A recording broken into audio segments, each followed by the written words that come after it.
Welcome back to the Midnight Page podcast, where we lower the lights, lean closer, and talk about love stories like we're confessing secrets behind gloved hands. Tonight, we are stepping into Regency London, carriages rumbling over cobblestones, candlelight reflected in polished floors, and a society where reputation is currency and desire must always be disguised. This is the Duke and I, before Daphne, before ballrooms, before scandal sheets.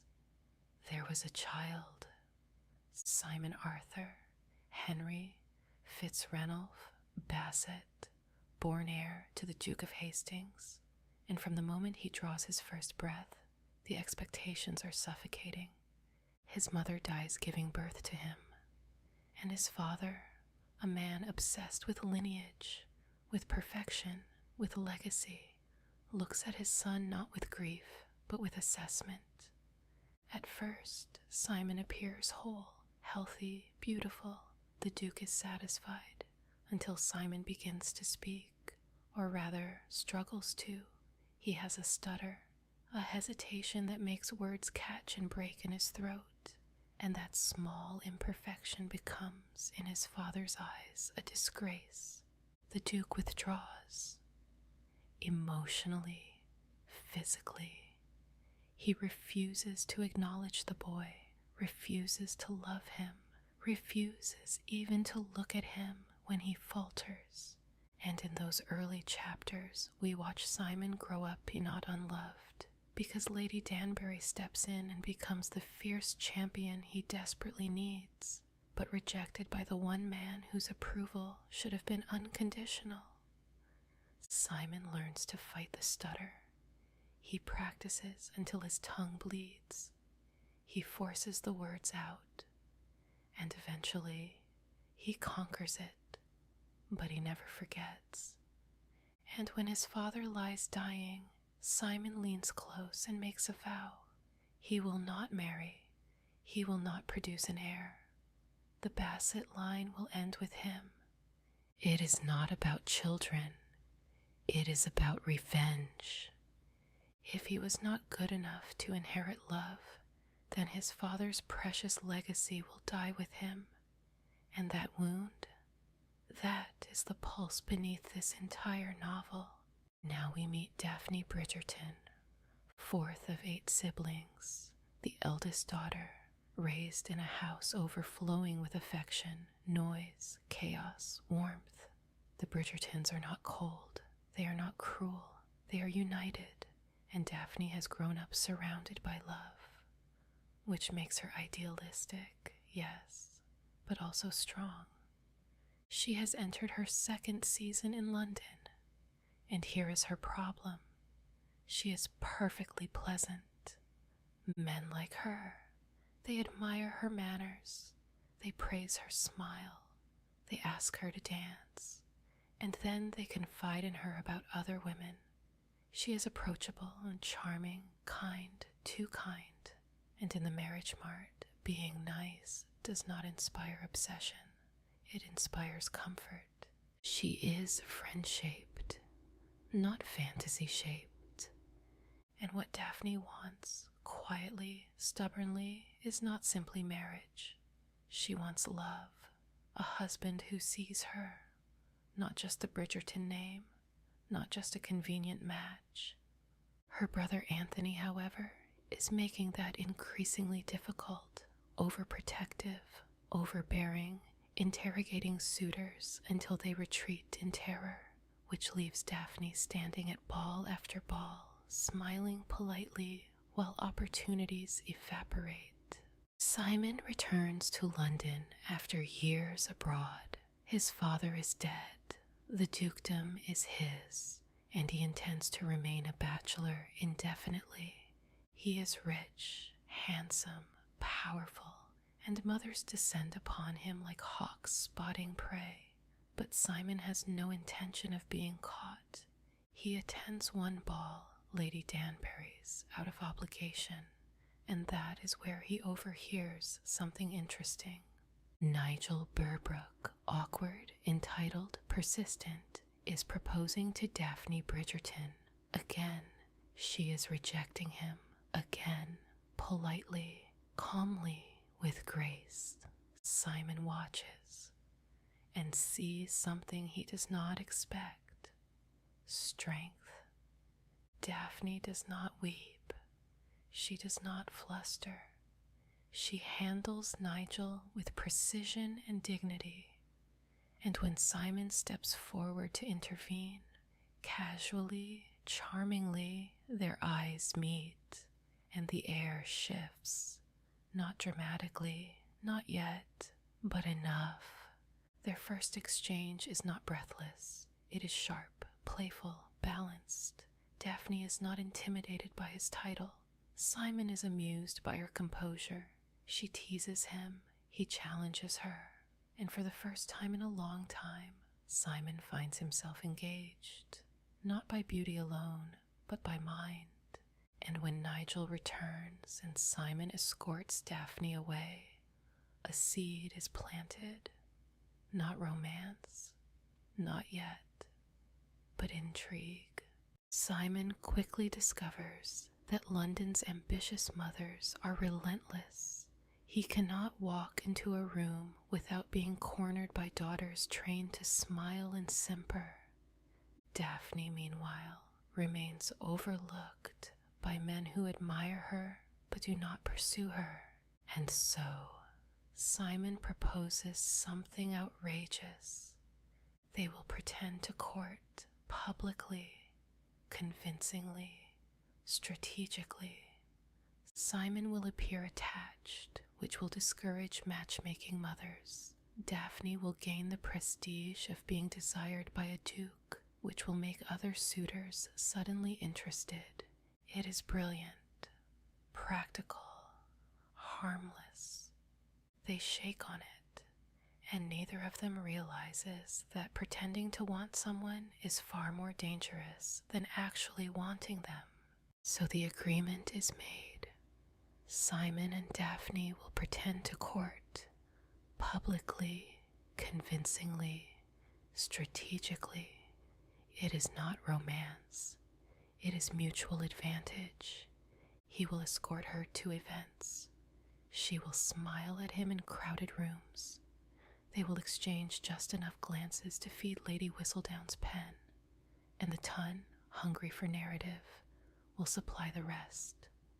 At the next ball, Simon claims Daphne's first dance, and then her second. He positions himself at her side, like he belongs there. He leans close when he speaks. He lowers his voice just enough to create speculation. And Daphne, who understands society better than most, plays her part flawlessly. She laughs at his dry remarks. She touches his sleeve when she teases him. She allows herself to look just slightly dazzled. The room notices.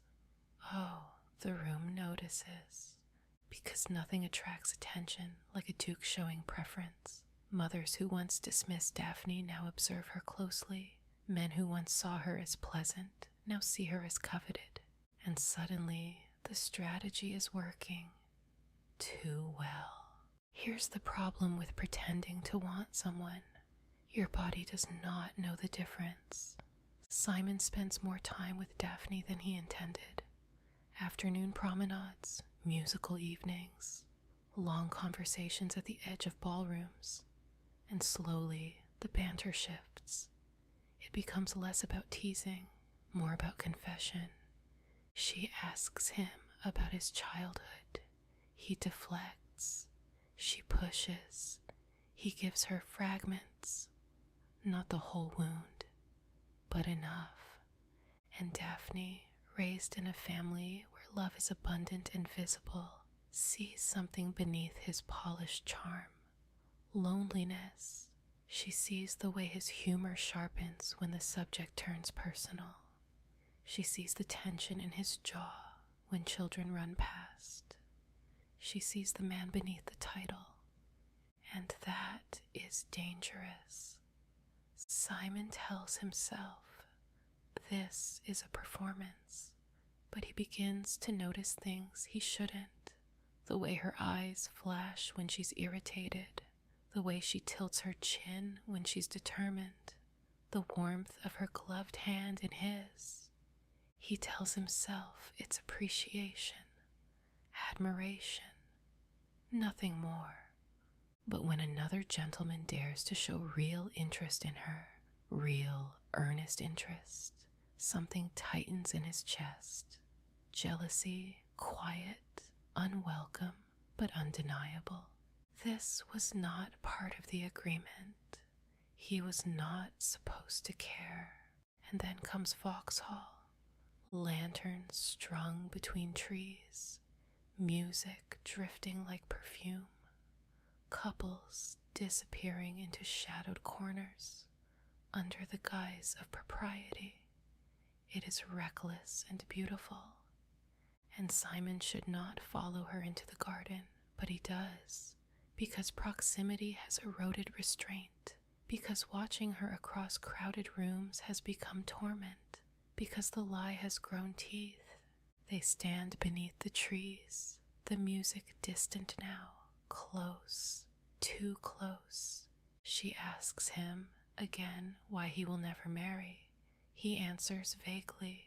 She challenges him, and something breaks, not loudly, but completely, because here is what Simon cannot say aloud, what the narration finally confesses for him. He burned for her.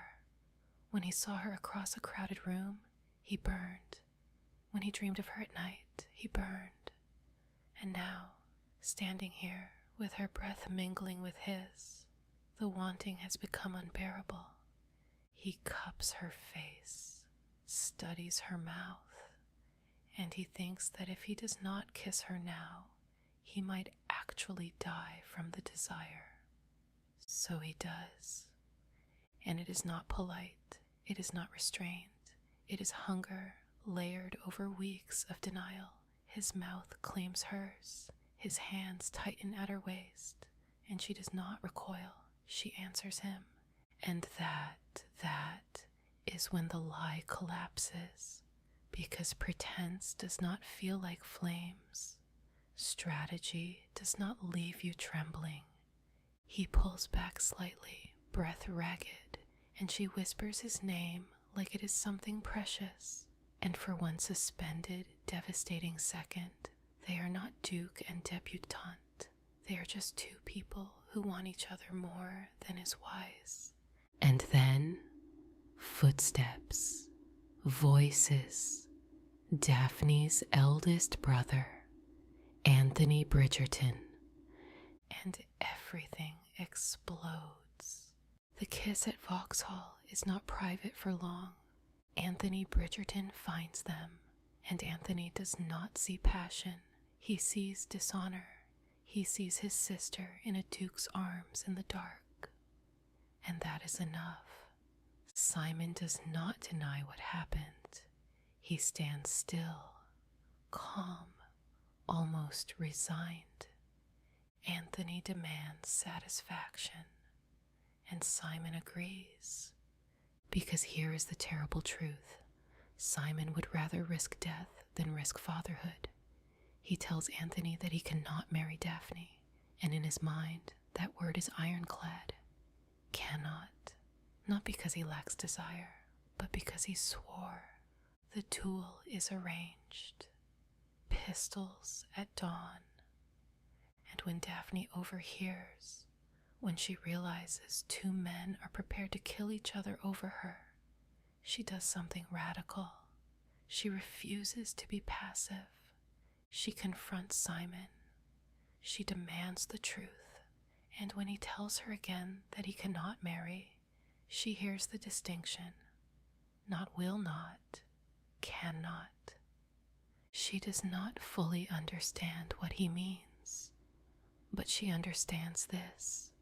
He wants her, and she wants him. So she demands the marriage, not out of ruin, but out of choice. And Simon, cornered by honor and desire, agrees. The wedding is restrained, not joyful, not tragic, measured. Simon watches her walk toward him and feels something dangerously close to regret. Not regret for marrying her, regret for the vow that will make this marriage incomplete. They exchange vows, and when they leave the church, London whispers, "The Duke has been captured. The Bridgertons have triumphed." But beneath the celebration is tension neither bride nor groom can ignore. The bedroom door closes. The world narrows. Daphne stands before him in white silk, breath uneven. Simon approaches carefully. He asks if she is frightened. She says no, and what makes that moment powerful is that she means it. He touches her gently at first, removing her gloves, brushing hair from her shoulders. There is hunger here, but there is also care. He guides her, explains what will happen. The tone is not crude, it is intimate. When he kisses her again, it is slower than Vauxhall, deeper. Not just flame, but heat that settles. The intimacy is open door, but not graphic. We are told of warmth, closeness, the weight of him above her, of breath, of her learning.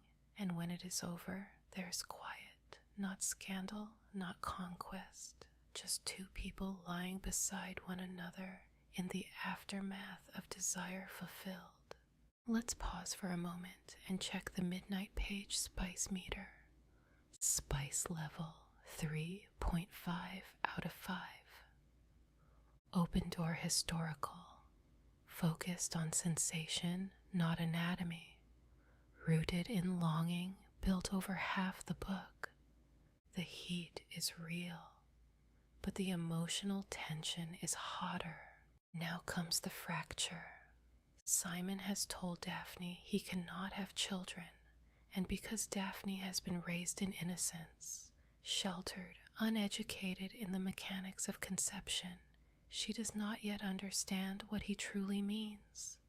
Simon is careful, deliberate. He ensures no child will result from their union. But when Daphne begins to piece together the truth, when she realizes that Simon is not incapable, merely unwilling, the betrayal lands like ice water, because the word he used was cannot, but what he meant was will not, and that distinction feels like deception. There is a scene, quiet, painful, where Daphne confronts him.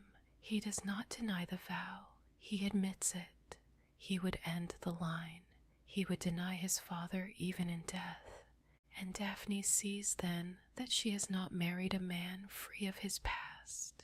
She has married a man still ruled by it. Their bedroom, once warm, grows cold.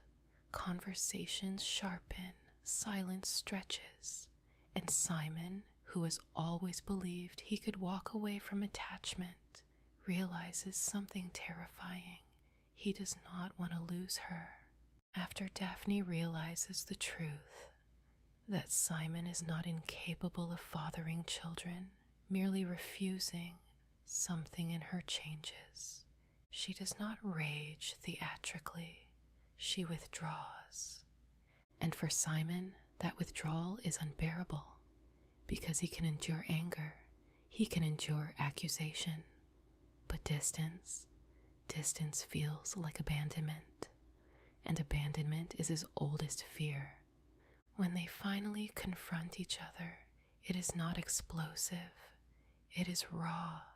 Simon admits the truth plainly. He vowed that the Basset line would end with him, not because he cannot continue it, but because he will not give his father what he always demanded. And in that confession, we see it clearly. He is still fighting a man who is no longer alive, still defining himself in opposition, still burning, but now not for Daphne, for revenge. Daphne does something extraordinary here. She does not demand a child immediately. She does not threaten him. She does not force him. She says something far more devastating. She will not build a marriage on a ghost.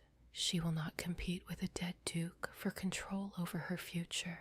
She wants a husband, not a vendetta. And she tells him, in essence, that if he continues to let his father rule his decisions, then his father has won. That lands. Because Simon has always believed his vow was strength, Daphne shows him it is surrender.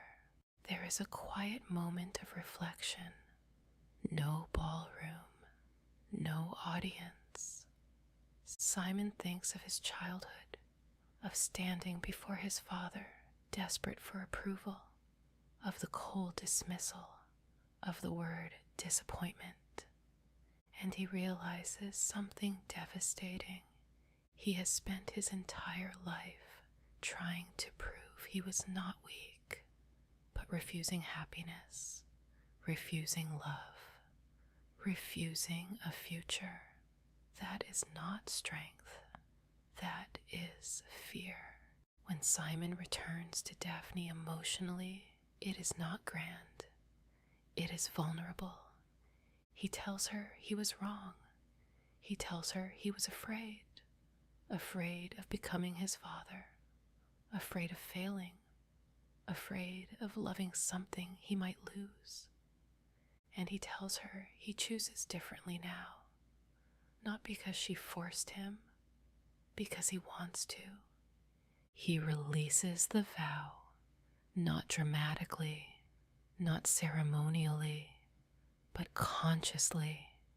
And in that moment, the boy who was denied love becomes a man who offers it. When they come together again, the tone has shifted. No desperation, no rebellion, just warmth, trust, intention. The heat between them remains, but this time it feels steady, not consuming. They are not burning in secret gardens. They are choosing each other in daylight. Let's visit the Midnight Page SpiceMeter again. Final rating, 3 out of 5. The spice evolves with the relationship, longing at Vauxhall, hunger on the wedding night, fracture in the marital conflict, warmth in reconciliation. It is not graphic for the sake of shock. It serves the emotional arc. And in historical romance, that restraint makes it powerful. The novel ends with hope, with the suggestion of children, not as obligation, but as joy, with Simon no longer running from legacy, but redefining it, with Daphne not as conquest, but as partner, and the Basset line, once threatened by spite, now secured by love. The Duke and I is not perfect. It is dramatic, messy, rooted in a conflict that can feel frustrating, but it is deeply romantic in one specific way. It believes that love requires confrontation, that healing requires choice, that pride must bend, and that sometimes the bravest thing a person can do is let go of anger. And that is The Duke and I, a fake courtship. A garden that caught fire, a vow broken for love. That's all for tonight's episode of the Midnight Page podcast. May your stories hold you gently